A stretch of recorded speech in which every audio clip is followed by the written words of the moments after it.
Olá, sejam bem-vindos a mais um programa no portal Atualidades do Direito.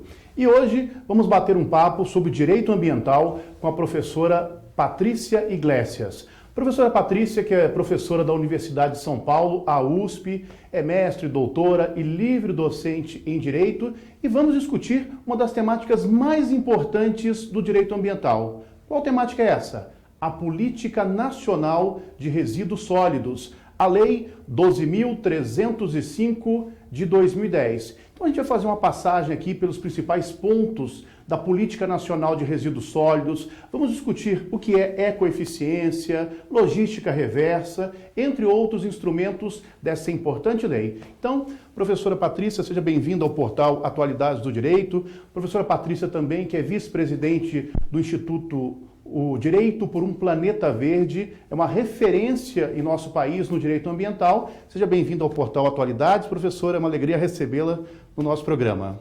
Eu que agradeço pelo convite, é muito bom estar aqui e participar desse programa.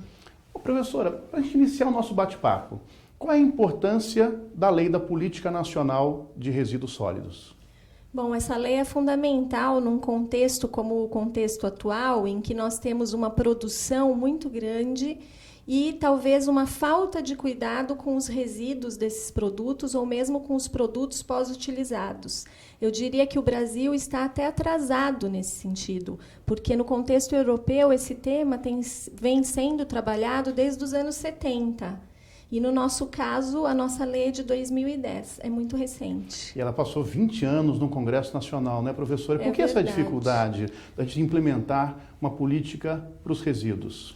Bem, essa dificuldade, na minha opinião, está associada ao nosso processo legislativo e, enfim, aos todos os interessados ou não que essa política viesse a lume. Então, nós sabemos que foram muitas as pressões para que não houvesse essa política, não houvesse essa responsabilidade, até porque os setores envolvidos sabem muito bem o custo que está envolvido nessa gestão de resíduos fora do que nós chamaríamos da gestão tradicional do município. Na verdade, então, essa lei ela traz um impacto econômico, nas atividades econômicas muito intensa, né, professora? Talvez por isso essa resistência inicial, e a partir dessa pergunta, como é que o setor econômico agora vai lidar com essa lei? Tem um processo de implementação. Pois é um impacto econômico muito grande. Eu acho também que muitas vezes se olha para a lei somente pelo impacto negativo. E tem um impacto positivo, que é, na verdade, a geração de novas atividades econômicas. Isso é fundamental.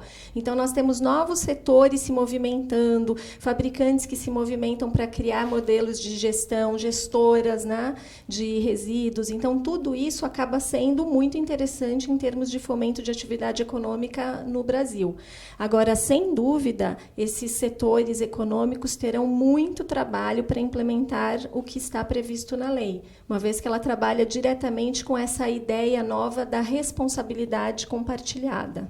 Então, professora, a senhora podia falar um pouquinho, então, sobre o que é a responsabilidade compartilhada para o nosso assinante, que é uma dinâmica que a nova lei nos traz. Ótimo. Eu diria que esse é um tema fundamental na lei de resíduos, porque é uma sistemática nova. Nós sabemos que a responsabilidade ambiental é uma responsabilidade objetiva, sujeita à regra da solidariedade de forma tradicional. Nós aplicamos a Política Nacional do Meio Ambiente, a 6938 de 81, no artigo 14, parágrafo 1º, e também o próprio Código Civil, no artigo 942, para responsabilidade extracontratual.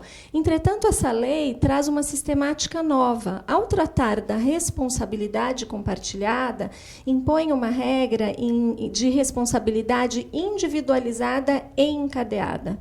Então, cada uma daquelas figuras gestoras do risco acabam tendo responsabilidades diferenciadas. Os fabricantes e importadores ficam obrigados a dar a destinação ambientalmente adequada aos produtos e aos resíduos dos produtos. Os distribuidores e comerciantes devem fazer a devolução desses produtos aos fabricantes. O consumidor está envolvido, o que também é fundamental, né? A lei coloca muito bem que o consumidor fica obrigado a devolver o produto após o uso e também a separar os resíduos para coleta seletiva. E o o poder público deve fazer a coleta seletiva, inclusive com inserção dos catadores. Vislumbrando essas responsabilidades, fica muito claro que não dá para falar em regra de solidariedade, como nós falamos tradicionalmente na responsabilidade ambiental, porque os papéis são diferentes. Eu não posso pedir do consumidor aquilo que é papel do fabricante. E vice-versa. Se o consumidor não devolve os resíduos, o fabricante também não vai atingir as suas metas.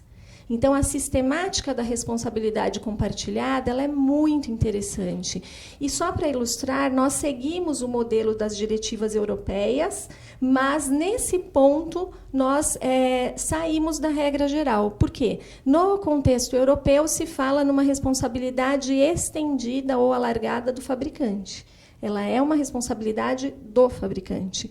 No nosso caso, nós temos essa divisão de responsabilidades, de forma que todos devem participar dessa gestão dos resíduos. Ok, professora, mas aí a partir dessa noção de responsabilidade compartilhada surge um outro instrumento importante da Política Nacional de Resíduos Sólidos, que é a logística reversa. E aí, seria interessante para o nosso assinante a senhora explicar o que é a logística reversa, como ela funciona, quem está obrigado a instrumentalizar, a ter os sistemas de logística reversa. Ótimo. Então, a logística reversa é um assunto, na verdade, que não é jurídico propriamente. Então, ele é estudado mais na área de engenharia, como operacionalizar a devolução de produtos pós-venda e também produtos pós-consumo. Então, não é necessariamente apenas esses que foram consumidos, é um tema mais amplo, né? Inclusive, o sistema de logística, a logística em si é fundamental para a gestão de qualquer atividade econômica, porque exatamente saber como você vai levar o produto ao consumidor, enfim, quais os sistemas que vão ser utilizados. E o que a gente percebe é que a logística reversa que foi introduzida por essa lei é nada mais, nada menos do que criar o caminho inverso. Então, ela está muito associada ao que a gente chama de responsabilidade do berço ao túmulo. Ou seja, antigamente, o fabricante desenvolvia um produto, colocava no mercado, entregava para o consumidor e resolveu o seu problema. Com a logística reversa, ele fica obrigado a pensar também em como esse produto ou embalagem, enfim, ou resíduo do produto vai retornar para que haja a correta gestão. E, portanto, é uma sistemática interessante. A nossa lei ela sai daquilo que está na engenharia e caminha um pouco mais, porque coloca a logística reversa também como um instrumento social, pensando na inserção dos catadores. A logística é prevista inicialmente para alguns produtos, né, agrotóxicos, pilhas, baterias, pneus, enfim, eletroeletrônicos, lâmpadas, embalagens foram incluídas também. E hoje nós temos também a questão dos próprios medicamentos que foram incluídos. E a ideia é que a logística se estenda para outros produtos, além daqueles regulados inicialmente pela lei. Então, havendo viabilidade técnica e viabilidade econômica da realização da logística, ela deve se estender para outros produtos também. Ok, professora. E aí, sempre pontuando para o nosso assinante também, que a logística reversa não nos pega, nós, na qualidade de consumidores. Quem fabrica, não é isso, professora? Quem importa, quem distribui. Mas assim, se o consumidor não devolve o produto ou não devolve o resíduo, não é possível que o fabricante faça essa logística, que é exatamente pegar aquilo de volta e dar a destinação ambientalmente adequada. A lei trabalha com dois conceitos basilares. A destinação, que é o conceito ligado à reciclagem, reutilização, valorização energética, tudo o que for possível fazer com aquele resíduo. E a lei coloca que a disposição final em aterro, aí sim o aterramento, como nós conhecemos, só deveria ocorrer quando não for possível fazer essa destinação ambientalmente adequada. Seria para os rejeitos somente. Somente para os rejeitos. E aí, aproveitando, então, para a gente diferenciar, então, resíduos e rejeitos, até para o nosso assinante acompanhar, porque há muita confusão, né? O que é resíduo, o que é rejeito, o que é que pode ir para o aterro. Então, na verdade, o conceito de resíduo sólido da nossa lei, ele é um conceito bem amplo, ele trabalha com aquela ideia de toda a matéria, tudo o que foi decorrente da atividade humana e que precisa ter uma gestão independente da gestão, vamos dizer assim, feita pelo município e feita em produtos que podem ter um resultado positivo sem comprometer o ambiente, sem comprometer a questão ambiental. Então, na verdade, esses resíduos, eles são todos aqueles que podem sofrer uma destinação ambientalmente adequada. Portanto, a valorização, a reciclagem, a reutilização. Enquanto os rejeitos, não. Os rejeitos necessariamente vão para aterro, mas isso deveria estar circunscrito somente àquilo que não pode sofrer a destinação. A gente sabe que tem um prazo, esse prazo seria agosto de 2014 para a eliminação dos lixões e, portanto, também para que se reduza aquilo que vai para aterro. Mas nós estamos longe ainda de cumprir isso que ficou determinado na lei. Essa era a indagação. A gente viu uma dificuldade muito grande, professora, na implementação, sobretudo quando você deixa essa responsabilidade a cargo do município, especificamente. Isso ocorreu com o Estatuto da Cidade, a dificuldade de você implementar o plano diretor, entre outras legislações, quando fica a cargo exclusivo do município. E aí a senhora acabou de relacionar agosto de 2014 como prazo para encerrarmos os lixões. E a lei ela tem prazos, ela é progressiva. Qual é a perspectiva? Vamos cumprir prazos? Será necessária uma dilação? Quais são os desafios para efetivamente implementarmos a Política Nacional de Resíduos Sólidos? Bom, em relação a esse prazo de 2014, eu acredito que nós não teremos condição de cumpri-lo, porque esse prazo envolve também que esses municípios tivessem feito os planos de gestão de resíduos. E, inclusive, vinculou esses planos à disponibilização de recursos federais para essa finalidade. Só que nós sabemos que em torno de mais de 80% dos municípios não chegou a elaborar o plano de gestão. A questão brasileira, pela amplitude geográfica e pelas diferenças entre os municípios, e, enfim, o que nós percebemos é muitas vezes uma dificuldade de formação até mesmo daqueles próprios gestores dentro dos municípios. Então, eu trabalhei um pouco na Conferência Nacional de Meio Ambiente, a 4ª, que foi sobre resíduos sólidos, né? Então, eu fiz parte do comitê organizador, representando a comunidade acadêmica brasileira. Nós tivemos bastante contato com os municípios, com os catadores, e nós percebemos uma dificuldade, realmente, em implementar essa norma quando, de fato, esses municípios, muitas vezes, não têm condições nem para coisas mais básicas do que simplesmente a coleta seletiva. Na verdade, também, professora, é sempre importante colocar para o nosso assinante que nós temos aqui os planos, o nacional, os planos que serão feitos no âmbito estadual, municipal e os planos de gerenciamento de resíduos sólidos, que inclusive constituem instrumento da política nacional.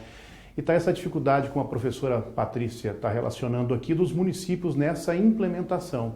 E aí, professora, para a gente fechar esse primeiro bloco, já que a senhora mencionou responsabilidade compartilhada, logística reversa, mas para convergir com essa discussão, para a senhora falar um pouquinho da responsabilidade pós-consumo, a senhora já fez menção no início, a responsabilidade objetiva, mas essa é uma temática cada vez mais recorrente, sempre surge responsabilidade pós-consumo, que converge com tudo que a senhora já disse aqui, mas só para o nosso assinante fixar esse ponto que é tão importante e tão novo e importante da responsabilidade pós-consumo. Pois essa regra muda tudo, né? Porque, efetivamente, aquilo que se fazia era simplesmente deixar os bens nas mãos do consumidor e isso retorna, na verdade, para que haja a correta gestão. A responsabilidade pós-consumo é fundamental num contexto onde nós temos uma quantidade muito grande de produtos, uma geração muito grande de produtos, né? E, muitas vezes, uma falta de cuidado. E é importante ressaltar também que existem metas e que essas metas devem ser cumpridas por esses setores. Isso está associado à responsabilidade pós-consumo, sem dúvida. Ok, professora. Bom, estamos aqui com a professora Patrícia Iglesias, professora da Universidade de São Paulo. Professora, inclusive, tem um livro, né, professora, sobre responsabilidade pós-consumo, não é isso, professora? Isso, agora acabou de sair a terceira edição do livro. Por favor, para apresentar o livro então, para os nossos a assinantes. terceira edição do livro, publicado pela RT, é Resíduos Sólidos e Responsabilidade Civil Pós-Consumo. Ok, vamos fazer um pequeno break. Na volta, nós vamos discutir um pouquinho sobre ecoeficiência. O que é ecoeficiência? Voltamos daqui a pouco.